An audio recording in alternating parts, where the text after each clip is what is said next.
So I'm a father of one. I gotta find a babysitter.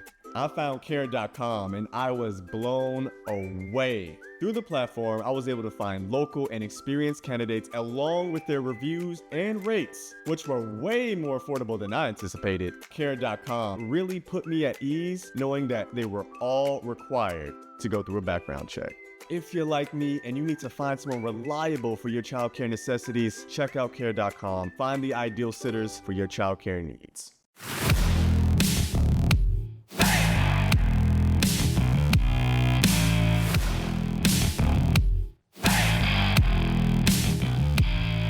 Welcome back in here to the 10 of 12 podcast. I am your host, Ryan Gilbert. Today here on the show, we've got former K-State basketball player Thomas Gipson standing by to talk about the team, the struggles, the Weber situation. Should he be fired? Should K-State keep him? We'll be talking about all that stuff here today on the 10 of 12 podcast. Be sure to follow us on Twitter at 10 of 12 podcast. I'd appreciate that very much. You can stay up to date with everything going on around the league. Basically here with Gipson, we'll be kind of getting his perspective on who Weber is as a person on and off the court. He's been there. He's done that. He's been inside of the locker room, so he knows who he is as a coach and how he coaches, and maybe some of the things that Weber can correct moving forward to make sure that there is no more rebuilds in Manhattan. But without further ado, let's bring in Thomas Gipson here. Thomas, how's it going today? What's up? I'm good. How are you? I'm doing well, man. How you been? Are you back in? You're back in the States now, right? You were in Mexico last year. Took a little break. We got out of the playoffs first round. You know, I was supposed to go Mexico here, I think like February, you know, for my family, for my mental health, and just to get my business going. You know, I'm partnered with a company that ultimately teaches people, you know, how to make money from their phone. You know, and so I'm taking that a little bit serious just to set my foundation up for my family, and then I'll get back into basketball, you know, when I think of it more as a hobby and not a job, you know. So, Yep, I'm here in Texas right now. You're gonna play next season then, or no? Probably, yeah. We'll see how it goes. I Gotcha. plan on going back to Mexico here in August, but like I said, we'll see.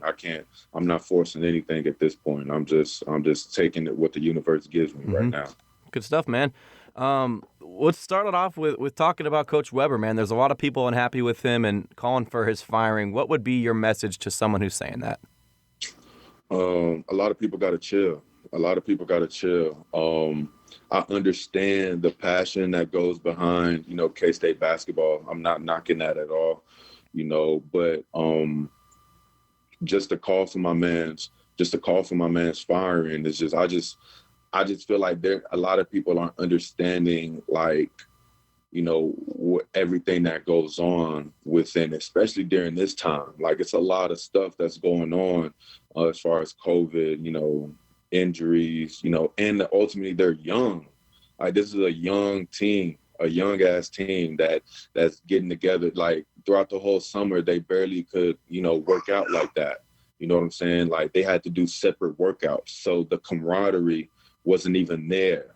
You know, like they made best, you know, they did, you know, what they had to do, you know, in the situation that they're in.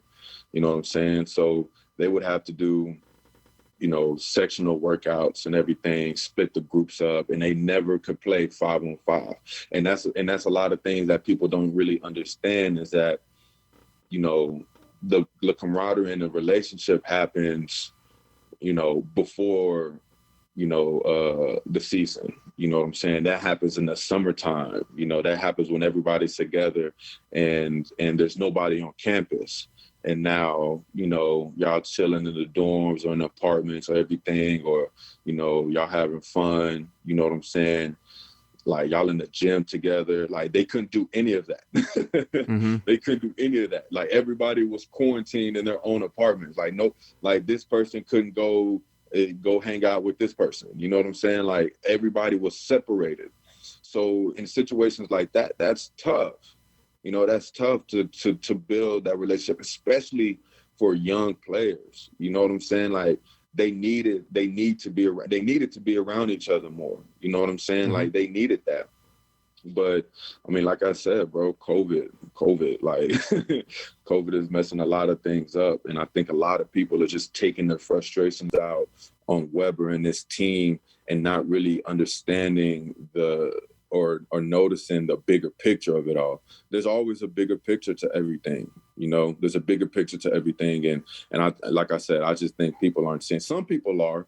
I think the few people that are really supporting and standing up for this team, when they're down and they're making pushes and they see the little things in basketball, like everybody just sees like the end results.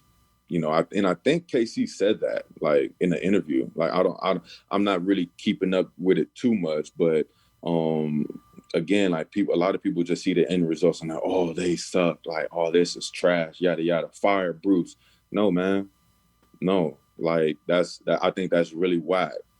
Just because, like I said, people don't see what they had to do in the summers and, their workouts in preseason and, people are sick, people are hurt, it's a lot of factors that went into this season, and I don't think it's just necessarily right, for Weber to be like targeted like that. Mm-hmm. You know what I'm saying? Like, I just don't think it's right at all, especially in a, like I said, in a time like this. How would you go about justifying this season as well as last season? I mean, these are two of the worst seasons since World War II. How do you go about defending Bruce and what, how this has gone out? I think ultimately it's just, like I said, just understanding the position that we're in. We just came, like we had that special Elite Eight run, Mm-hmm. and we had a real dynasty team, Barry, Eggs, Cardi before he left. Like that was a really special team, and everybody had the pieces. Well, people leave, people graduate, and that's fine. You know what I'm saying? Like it happens. So now from a coach's perspective, like you have to rebuild. Like, every dynasty falls at some point. I'm not even talking about KU or anything like that because we know KU cheats. You know what I'm saying? But like, right on, man, right on. Right on. Yeah, like we know that. Everybody knows that. Whatever. You know what I'm saying? But true dynasties like that have a foundation of trust and honesty. You know what I'm saying? And leadership, like true leadership, and not just, paying people off, paying kids off or anything like that. Like true dynasties, like they fall sometimes, mm-hmm. and that's okay.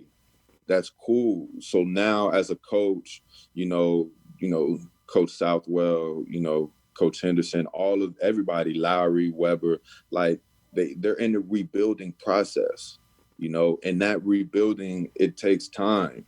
It don't happen. Like I say this a lot, everybody wants that popcorn results. And it's not always like that. It's never going to be like that. If you want results fast like that, then that's whack. In anything, like even the microwave. I don't use a microwave because microwave is nasty. That's the microwave results. Like it's not good for you. So it's just like now, like, y'all want these, what y'all want them guys to do? Like what y'all want them guys to do, these young guys to do when they haven't, like I said, they haven't really been together like that. They haven't really sat down and talked with each other like that until the season started and maybe before preseason, like it's okay. Like everybody needs to chill because from what I've seen in the summer and what we have, and I know the people that are coming in, like everybody's going to shift. Everybody's going to love K-State. Mm-hmm. And I just don't like that. You know what I'm saying? Because y'all have to, like, people have to be able to stick with these guys, through the rough times. You know what I'm saying? Like, people have to be able to stick through all these losses so that when next year and the year after that, when they win the Big 12, you know what I'm saying? Or they win the Big 12 tournament or anything like that, like, y'all seen the process of it. Again, it's all a process. You want to be in the oven. You know what I'm saying? You want to bake that cake. You don't want to put that cake in the microwave. It's not going to be good. Mm-hmm. You want to bake that cake, let it be in there for 30, 45 minutes or whatever, and then just see the process grow. As you see that cake grow, you be like, damn, this is going to be a good cake. You know what I'm saying? Mm-hmm. This team is going to be a great team, yo. There's a lot of studs on this team, but they're young and they don't have a lot of what do you call it? Experience. They didn't have that. They don't have that yet. But the fact that these guys, the young guys, they're playing 30 minutes, you know what I'm saying? They're getting a lot of exposure, you know, like when they're juniors, my God, like what are y'all gonna say then? You know what I'm saying? Like, and a lot of people just don't understand that, you know? So, yeah. You talked about COVID a little bit here, but I don't think people like really grasp how tough it is without that off season and getting to mesh with your class and get to know them and practice with them. Can you imagine for yourself, your freshman year when you came in and you couldn't have full practices, you couldn't go out, you couldn't go to normal classes? How tough would that have been for you? And how, I don't know what I'm trying to say here, but just how hard is it, man? Because COVID obviously nowadays can be an excuse for everything. But for yourself, if you were a freshman going in there, how tough would that be? No, I would have been messed up. You got to see. Sorry, that's my wife's. Hey, you're good, man. Alarm. But you got to see, like, they're all coming in from out of state, maybe except Luke. He's from Missouri, but yeah. Yeah, okay, so close enough. But like they're all coming out of state. They're all coming to another uncharted territory, basically. You know, still, and these kids are still young, still trying to learn about themselves, still trying to learn, you know, what they want in life. And then, you know, you can't, like, they're not able to, like I said, be around each other like that at all. You know, they have all these rules, all this mask stuff and all these protocols that they have to follow. You know, being young like that, I think for me, that would have probably messed me up, you know, like a little bit, just mentally and psychologically. You know what I'm saying? These guys are doing workouts with masks on. Like, come on, you know, like it's just a different era.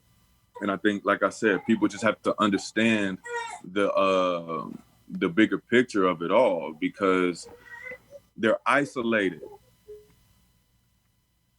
humans. You know what I'm saying? Like they're not good. Like it's not good to be isolated. Yeah, they might have the people in the dorm room with them or their roommate and everything, but I mean that's the only person that they're building a relationship with. You know, like that's the only person. But you know, as a big man, I want to develop my relationship with the point guard. I want to spend time with the point guard. You know what I'm saying? I want to know his likes and dislikes, and I want to talk about basketball. I want to pick their brains. They don't have time for that. You know what I'm saying? True camaraderie comes, you know, after practices, you know, when everybody's tired and everybody be like, yo, damn, that workout was crazy. You know what I'm saying?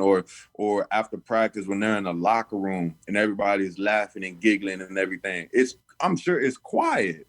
Because it's only like 3-4 people and you're talking to the same 3-4 people. You know what I'm saying? Like you don't get that whole team together. And that will mess me up, honestly. Like it honestly would, you know? And like I said, just doing the same workouts with the same guys every time, you know, weightlifting, you know, on the court, everything, being in the same position. I don't even think they did like combo workouts, you know, as far as like guards and bigs. So that, like I said, or like wings and bigs or wings and guards, I don't know, you know what I'm saying? So it's just, like I said, it's just a lot of factors that go into it that people are not understanding, you know, like they're generally not seeing it. And I don't think they take these little factors, like all those little things like make a big difference in winning. Like it does. So, yeah. What would you say is Bruce Weber's biggest strength as a coach, mentor, or person? Weber's biggest strength? Yeah.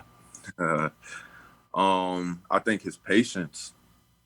I think his patience. Yep. You know,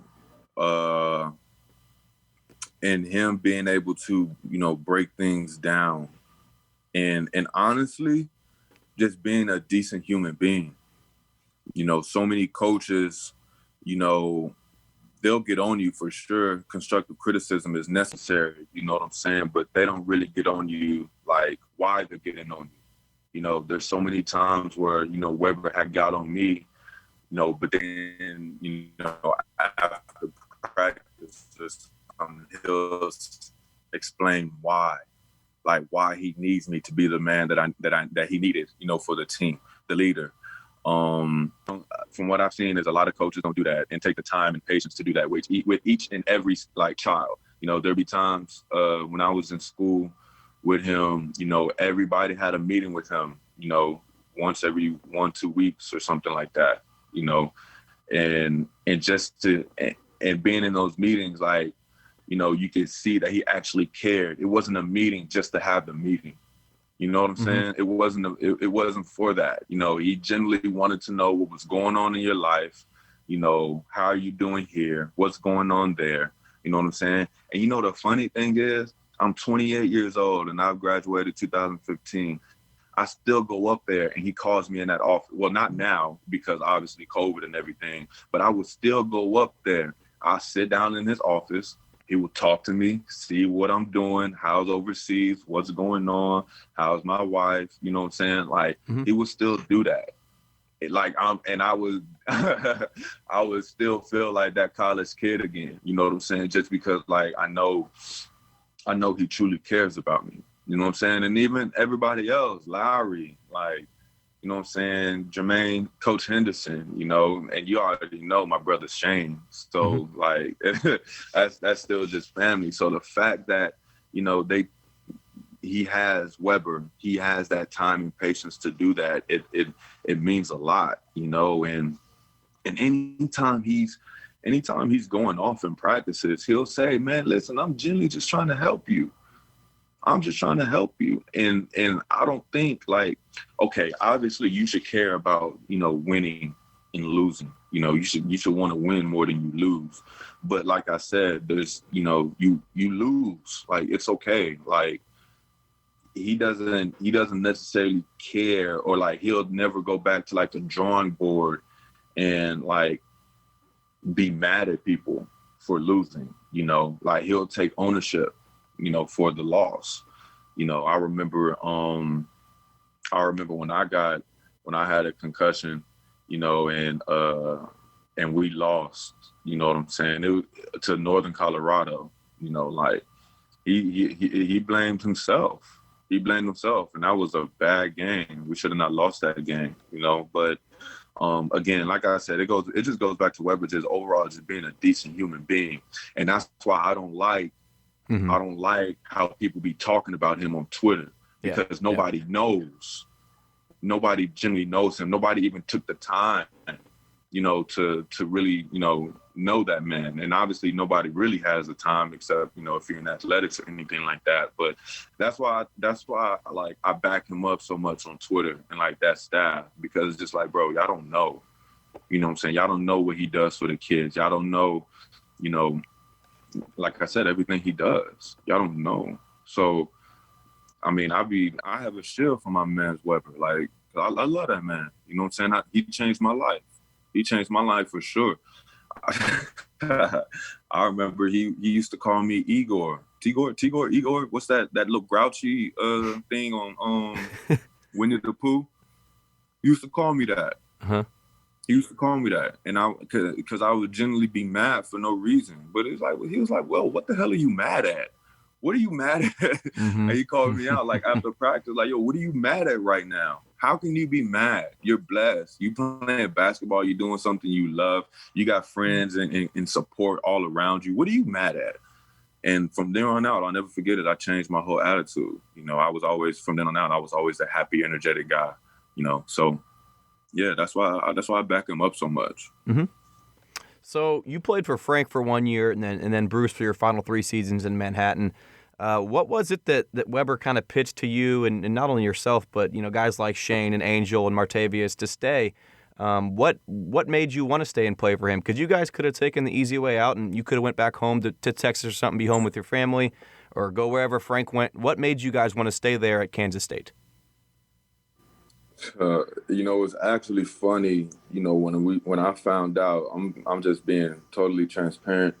When I found out that Frank was leaving and they hired Weber, I sent out a tweet.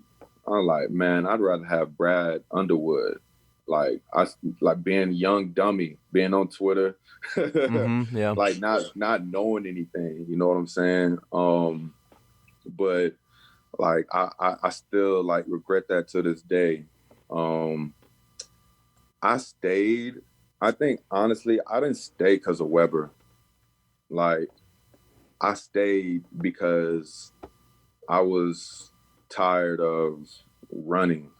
I feel like I played football like when I was a young boy, but like I didn't like the sport, so I ran from it. You know, I had a job at this place called Menards, not Menards. A lot of people messed that up when I was in college. Not Menards, but Menards. It was a grocery store here in Dallas. I didn't like it, and I ran from it. You know, I feel like I ran honestly from a lot of things, and so I stayed because I was tired of running, and I just said, okay, I'm gonna make the best of this situation. I don't want to look for schools. I could probably go, you know, to here, there. I can go home or whatever. I could go with Frank, you know, but I was like, nah, I'm gonna stay. I'm gonna commit to K-State. You know what I'm saying? I love K-State. My freshman year was a blast. So I didn't want to feel like a freshman or whatever, like all over again. You know what I'm saying? So I stayed. I really stayed for me. You know, Frank was my guy. I had Frank for 1 year, obviously. I love Frank. I still do. He the one that put me in the door, and him and Matt Figgs, I'll forever appreciate them, you know, showing me Kansas State and what the Octagon of Doom is really about, and the atmosphere and just the university as a whole. Like, I'll never forget that. But I mean, Bruce had me for 3 years, you know, and it was tough. He was on me a lot my sophomore year with him. I had to lose weight. You know, I was doing a lot of extra stuff not to maintain, but to, you know, lose that weight. And he was just on me. And one thing I learned is that, you know, people are on you like that and they're getting on you all the time, hounding you, you know, cussing you out. Like, they care. They care, and they just want to see the best for you, you know? And so that led to my, you know, junior, senior year, like just being the best person that I can be for him, you know? So there was really no reason. I mean, he wasn't the reason that I stayed. Like, that was just something for me. If it was any other coach that came in here, I probably would have stayed too. You know what I'm saying? Just because, like I said, it was more of a personal thing for me, is to just stop running from stuff.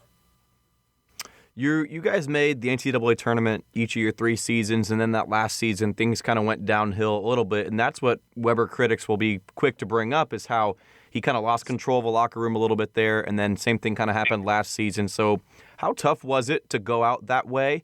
And also, I was just kind of wanting you to address maybe that issue that Weber does have with maintaining and keeping his players in check.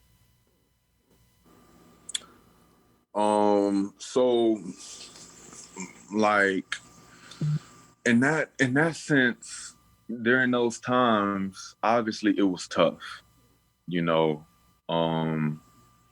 It definitely did. I definitely didn't finish out my senior year how I wanted it to be. I mean, if we're being honest, man, like he lost it. He lost control of the locker room. And he kind of put it on me to, cause I was always the biggest person, obviously. And just that vocal leader, he kind of put it on me to be the leader in the locker room. And at that time, I was just like, man, damn that. Like, I got to focus on myself. You know, I got to, you know, I have aspirations, you know, to continue to play ball. So I just wanted the best opportunity possible, you know, and I always personally thought that it should have been his job to do it, you know, and everybody else's job. But they got soft. They got soft on him. And I mean, it ultimately works out. It ultimately worked out, the way it was supposed to work out. I'll never say like, I wish I could go back and change everything. Nah, man, you don't want to do that because you don't know where you end up at right now. Mm-hmm. You know what I'm saying? So, he lost control, and I think they know. Like, I talked to Marcus, like I talked to Wes. Wes is look, they're both very successful where they at. Mm-hmm. Like, Wes is in the A right now. He's up the street, like we're both in Dallas. He's up the street. I'm probably gonna link up with him soon. And Marcus is in your league. So these were very, very special players that we had. It was just the division in the locker room. And with Marcus and Wes being young studs, when the younger freshman guys came in, they followed Marcus and Wes. Yeah. They didn't listen to me and Nino because we was the old heads that, was on them too heavy. You know what I'm saying? Nigel was a star too. Nigel's killing right now. Nigel is killing overseas. I think he's in Kosovo right now. He just won the MVP. Like, so these were all great players, but again, it's all like how you have the camaraderie of it all. We were just all divided. I remember one time me and Marcus got into it. You know what I'm saying? We got into it bad. And then Weber wanted me to take him out to eat. I'm like, what? Like, why would I take him out to eat? Mm-hmm. That ain't my job to take this young boy out to eat. You know what I'm saying? Like, that's just what it was. Like, and I was like, no, I'm not doing that, But I kind of wish I did,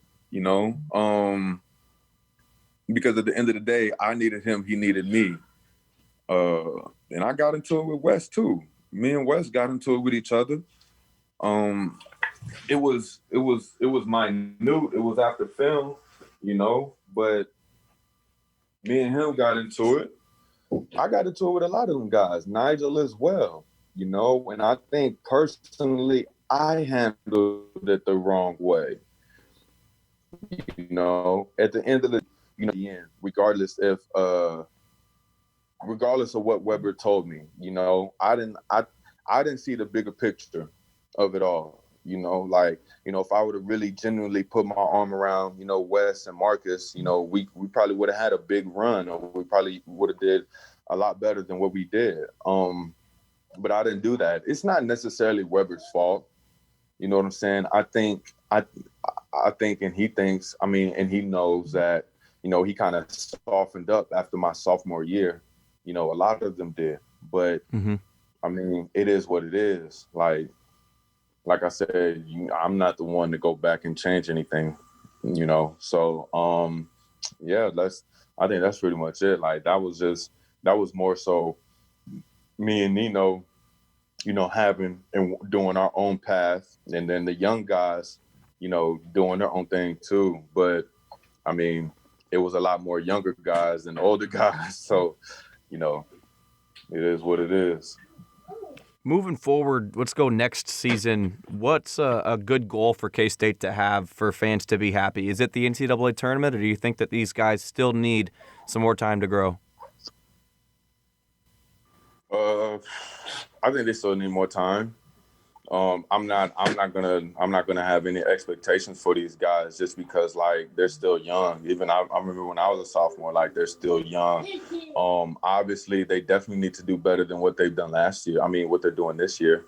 We all know that, but at the same time, give them time.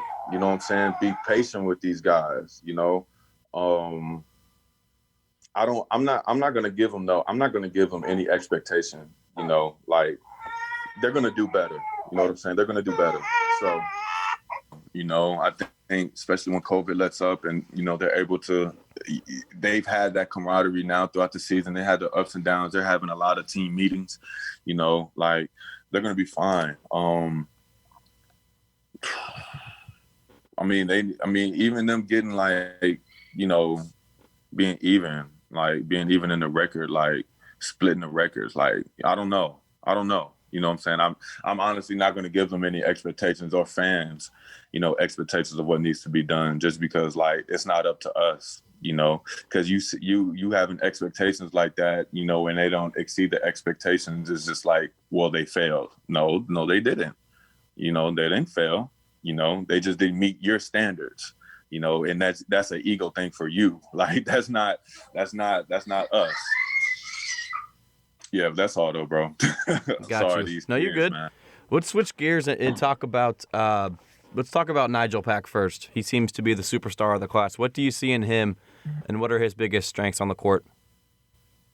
I think him being able to shoot the ball, and being able to create, for everybody else, and just being a floor general, and understanding, okay, well, I got to get my guys going. And, I think he's real good at picking and choosing when to attack for himself and when to get other guys going. I think he recognizes who has the hot hand. And I think he recognizes, when to feed the big man, which is very appreciative.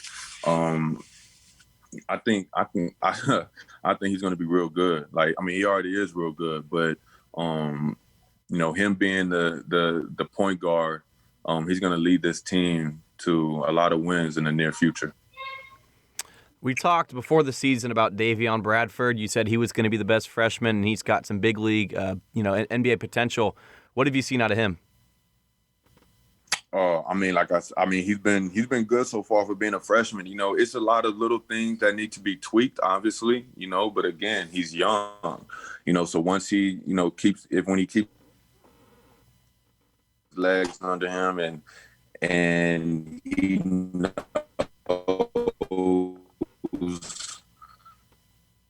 the little tedious details that need to be known for. I genuinely think he's on the right track. Like there's nothing that he needs to do like different. Like I wholeheartedly think none of them need to do anything different. It's just all experience, time, things I must experience. That's what time is. Like, so they're experiencing all this stuff now. And when the right moment comes up, boom, like they're going to be clicking, So, to be honest, cool. I think straight. You talked about how you can't always be good. You're going to have your good seasons and you're going to go down and have your rebuilds. But what does Coach Weber have to do to moving forward here? I don't know if it'll be 3 seasons from now, when I guess 4 seasons when Pack and Bradford graduate. But moving forward, what's the biggest key for Weber to kind of avoid that rebuild? You're going to have the rebuilds, but the ugly rebuilds where you kind of lose your players and start from square one. What does he need to avoid to not let that happen? It's a good question. What does he need to avoid? I think everybody. I don't know, man. That was a good one. I think everything is going how it's supposed to go, and that's not like a generic answer. I think they're bringing in a lot of key pieces as far as like their recruiting class. And I think they just need to. I think he just needs to ultimately just keep that team together. I don't know who's in there. I don't think anybody's talking about transferring or anything like that. I don't know. I doubt that they are. But I just think he needs to keep the team together, do more. I think do more things outside of basketball together, maybe. But again, like, what can you do right now because of COVID? Yeah. You understand? Like, you could barely go out to eat, together, and it will be a ton of us. You can't even do that. So it's a really, really tricky time and era, in college basketball. So I think, and overall, like, I think the kids trust him. He developed that trust with those kids. So, to be honest with you, I can't even give you really an answer on that. Like, I generally think like they're okay, If you could go into that locker room today, or let's say after a tough loss that the young guys have, what would your message be to those guys? It's so, like, It's okay. Like, obviously guys need to do better. Obviously guys can't be losing like this. I understand, you know what I'm saying? But at the same time, trust the process, keep it going, you know, keep working hard. I know those guys are working hard, you know, like, you know, keep putting that foot on the pedal, like at 100%, you know, in everything that you do, and the results will come. You know, like I said, everything takes time, you know, things I must experience, things they must experience, you know. I will wholeheartedly just hug every last one of them and let them know, like, yo, listen, get off of Twitter, like, focus harder, focus more. I don't know who's on Twitter. I don't, you know what I'm saying? But right now, that ain't the place. That's not the place to be, you know? And I would say at the end of the day, you know, the guys in the locker room are the guys that you need to focus on. You know, everybody needs to pour into each other. You know, everybody needs to get on each other. You know, when you see the 10th guy lacking, you know, get on him, because he matters just as much as the first guy. He matters just as much as the head coach, you know. And their defense has been really good, right? Like, I feel like their defense has been straight. Obviously, you know, like with the play hard chart and everything, there's more emphasis on it. But like, I'm looking at it from a player standpoint. Those guys are fine. Like, they are okay. They are where they need to be right now, because they're going to remember all this losing. They're going to remember all of this, and then they're going to really turn it up in the summer.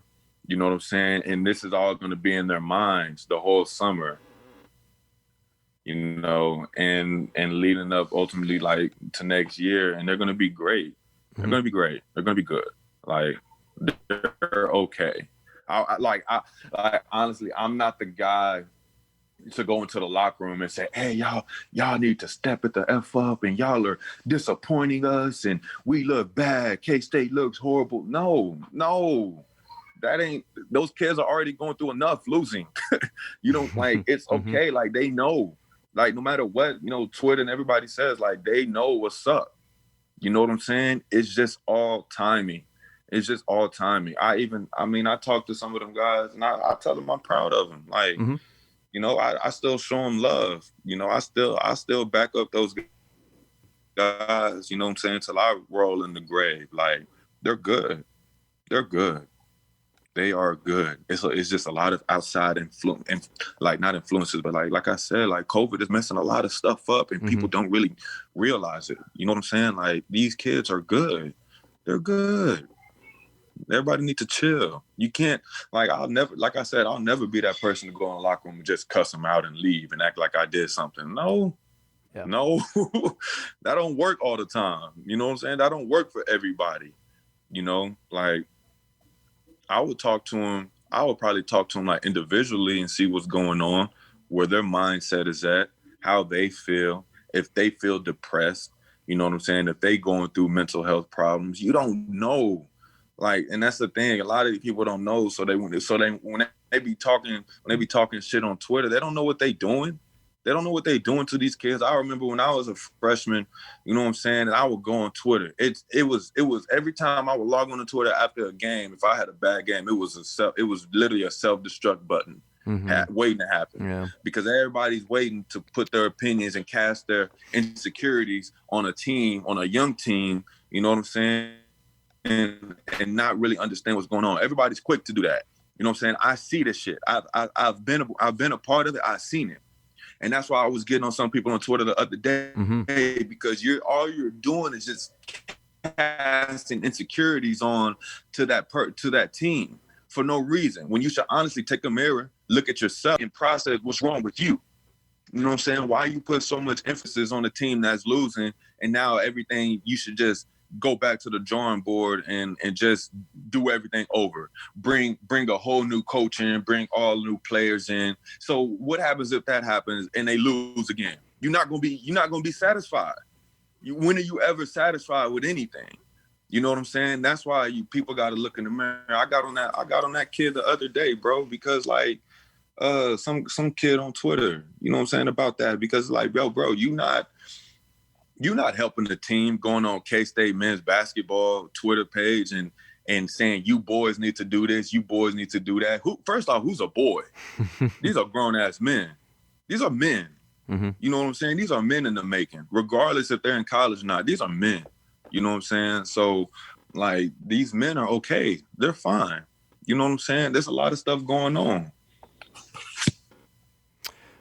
Would you say it's fair to say that Bruce Weber needs to do a better job with his actual recruiting? Like, some people would say that, some kids that come to Manhattan from day one, it's never going to work out for them. Would you say that that's fair, or is it just a matter of maybe those players developing an attitude when they get to K-State and Weber not doing a good enough job keeping them in check?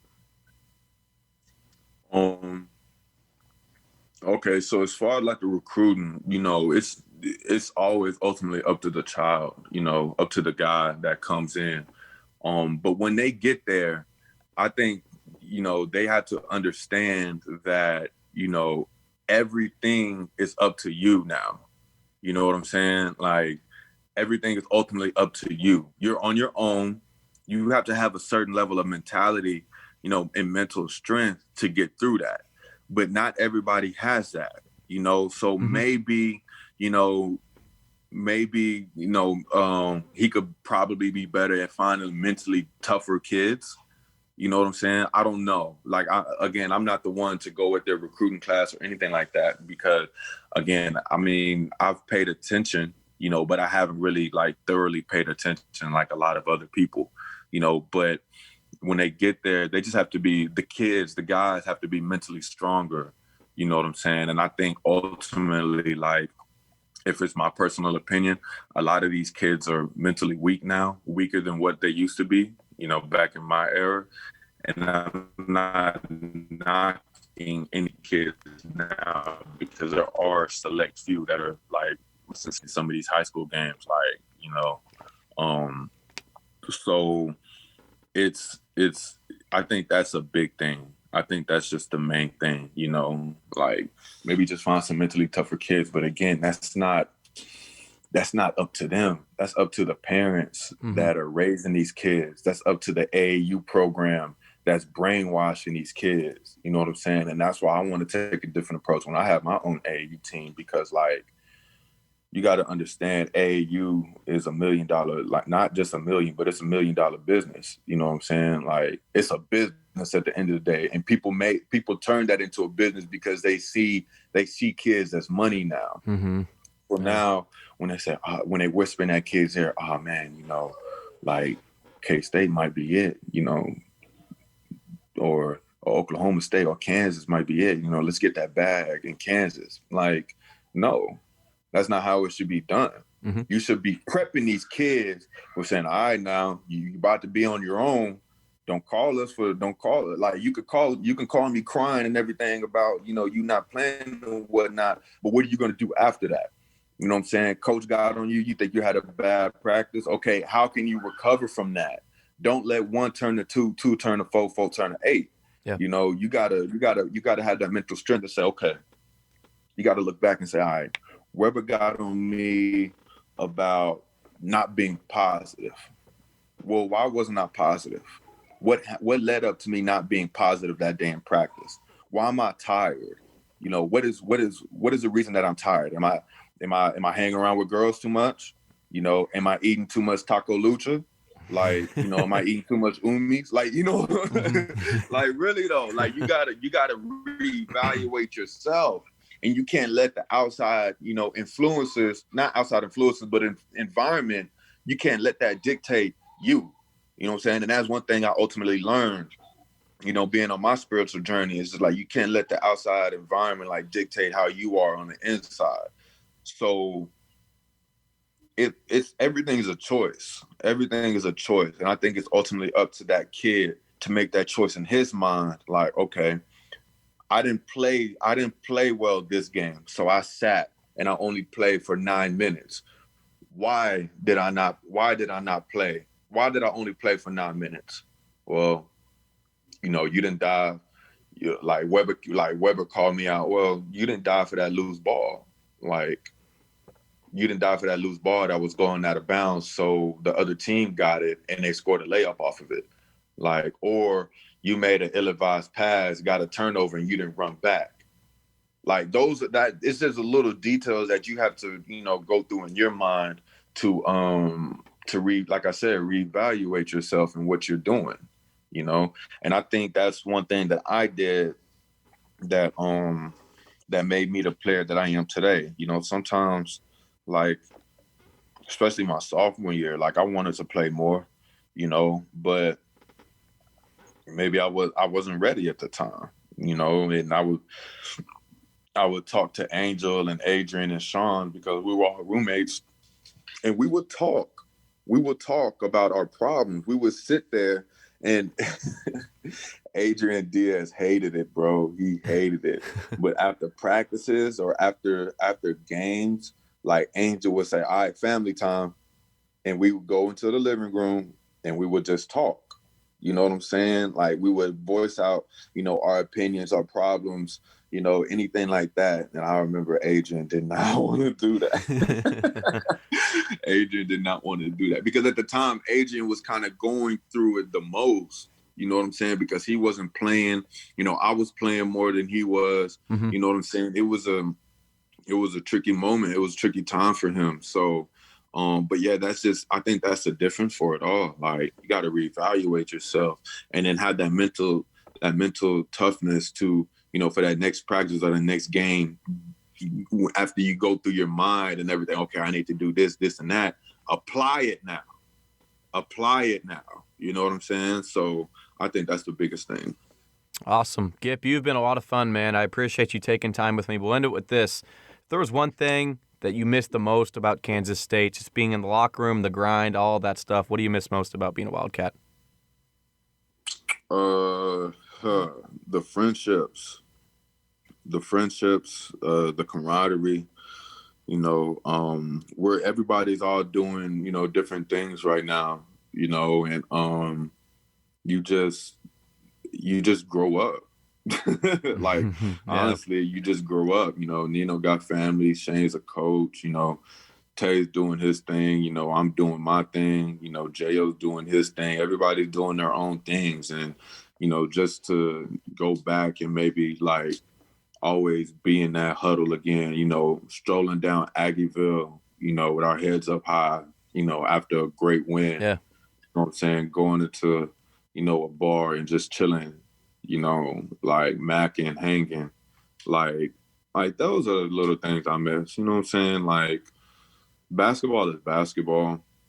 That don't stop for anybody, but it's just the friendships maybe, because sometimes you could lose that, as life goes on, especially like I said, now that everybody's, trying to do their own thing and set a foundation up for themselves, you kind of get distant from a lot of people, and that's cool, but we all know, like, we're brothers at the end of the day, and, we all gonna get together we still get together in the summer for the most parts, but some people are busier than others. So I think that's maybe the biggest thing I miss. I miss Taco Lucha. I miss Lucha a lot, but I think that's pretty much it, bro. I wouldn't change anything or do anything different. Awesome. I appreciate you joining me once again, man. It's always nice talking to you, and I look forward to, keeping in touch with you, man. Yes, sir, for sure. I really, really appreciate you having me on your platform like this and taking the time to talk to me as well. Thank you. Yep, thank you, man. Of course, that was Thomas Gipson, former Wildcat. Be sure to follow us on Twitter at 10 of 12 Podcast. You can stay up to date with everything going on around the Big 12. Other than that, I am Ryan Gilbert. Thank you so much for spending part of your day listening to this episode of the 10 of 12 Podcast.